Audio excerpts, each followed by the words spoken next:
Hello everyone, good morning, good afternoon, whatever. As we all know, Samsung is going to be releasing the Samsung Galaxy S11 next year, probably around that late February, early March range. And this one, it's not going to be a crazy, humongous update, not a gigantic, enormous one that we've seen. But at the same time, it's going to be bringing some really, really awesome things. And at the same time, I'm like, there's so many conflicting reports about this that I don't really know where this one's going to be landing at per se. But without a doubt, I'm definitely going to say the Samsung Galaxy S10, the standard one, was probably my favorite phone of this year. It just brought so much to the table. It was a humongous improvement, and it's kind of hard to see where Samsung goes from here. Now for the S11, the S11e, and S11 Plus, there's going to be some cool things, some bad things, but really the main improvement that's you're going to be visually be seeing, there's two of them that I mostly see, maybe a third one too. So on the front of that screen, potentially Samsung's going to be making a center hole punch display, something like the Galaxy Note 10 and Note 10 Plus that we've seen. Now this would make more sense so they can kind of streamline their whole entire thing. And also I do kind of like that hole punch display that's in the center. It makes it look a little bit more even. It looks a little bit weird at first, but when you get used to it, it looks a little bit better in my opinion. Now that makes me beg the question, is the S11 Plus still going to have a dual front facing camera? Because I think it will look kind of weird if the front cameras are dual cameras and it's just like in the center.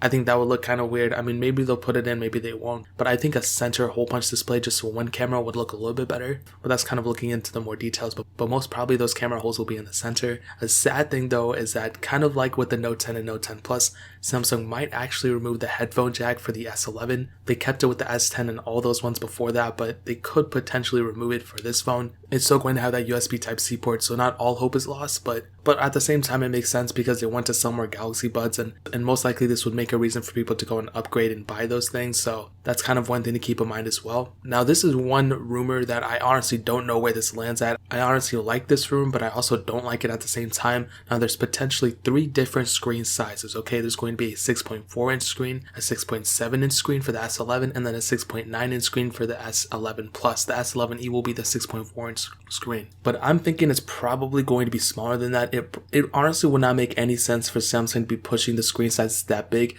The current Note 10 is like 6.8 inches, so it doesn't make any sense for Samsung to make this screen bigger than the Note 10, which is supposed to be the biggest phone that they make. So most probably, a lot of people have been rebuttaling that rumor and saying they're probably going to be a 6.2 inch screen instead of the 6.4 inch screen. So it's going to be about 0.2 inches smaller than what they're expecting here. But if these are true, these are going to be some humongous phones, but most probably that's not going to be the case. If anything, it's going to be like 0.1 inches bigger than the current models, so you won't really be able to see that big of a difference, but it's whatever.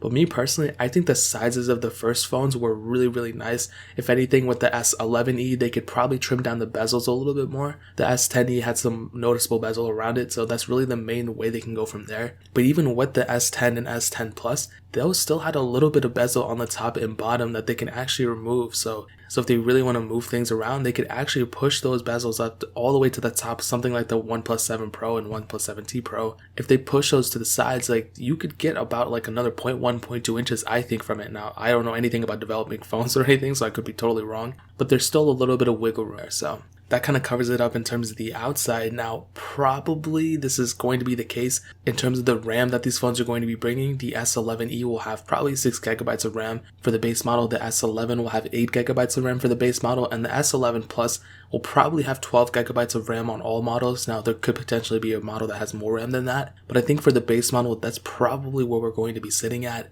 And this last rumor I want to hit on, I honestly hope it's not the case, and I'll explain why. There could potentially be a 108 megapixel camera. Now, I really hope this is not the main lens. I hope it's like a secondary lens or the ultra wide sensor, then that would make sense. But if that main sensor is 108 megapixels, those files are going to be so massive. It's going to be like 35, like 50 megabyte photos each one, and it's going to be so obnoxious. You're going to take like 20 photos and that's like a gig already, so it's like, doesn't really make any sense for that. Now, I really hope that's a secondary lens like I stated, but you can always go into the settings and downscale it and everything like that, but I'm pretty sure it's still going to only have 3 cameras in the back. I don't think they're going to add a 4th one, and there's also going to be increases in the battery life as well, which is going to be an amazing thing. The S10 already had a pretty good battery life, but with these new models, they're going to increase it as well. So if anything, I'm probably saying they're going to go another like 200 milliamp hours up. That's usually like a good roundabout number for them to upgrade to. So if that's the case, that would be even better. The S10e already had pretty decent battery life. The S10 and S10 Plus had pretty good battery life as well. So who knows what the future holds, but I'm pretty sure, the S11 is going to be an amazing series of phones. It's going to bring a lot of stuff to the table.